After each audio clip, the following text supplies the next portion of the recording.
বুধবার উদয়পুর রাজস্বী কলাক্ষেত্রে গোমতী জেলা পরিষদের শপথ গ্রহণ অনুষ্ঠান হয়। জেলা সভাধিপতি, সহ সভাধিপতি সহ মোট 13 জন সদস্য শপথ গ্রহণ করেন।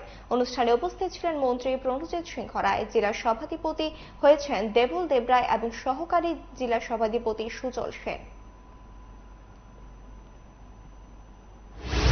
জেলা পরিষদের একজন সদস্য নির্বাচিত হইয়া ঈশ্বরের নামে শপথ করিতেছি যে বিধির দ্বারা স্থাপিত ভারতীয় সংবিধানের প্রতি সত্যিকারের বিশ্বাস ও আনুগত্য পোষণ করিব এবং আমি যে কর্তব্যে যোগ দিতে যাইতেছি তাহা আমি বিশ্বস্তভাবে সম্পাদন করিব। বিপ্লব কুমার নন্দী গোমতী জেলা পরিষদের একজন সদস্য নির্বাচিত হইয়া ঈশ্বরের নামে শপথ করিতেছি যে বিধির দ্বারা স্থাপিত ভারতীয় সংবিধানের প্রতি সত্যিকারের বিশ্বাস ও আনুগত্য পোষণ করিব এবং আমি যে কর্তব্যে যোগ দিতে যাইতেছি তাহা আমি বিশ্বস্তভাবে সম্পাদন করিব।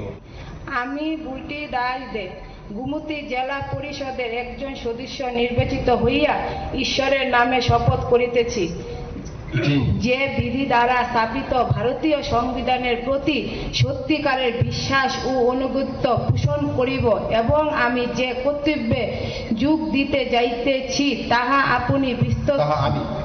আমি বিশ্বস্তভাবে সম্পাদন করিব।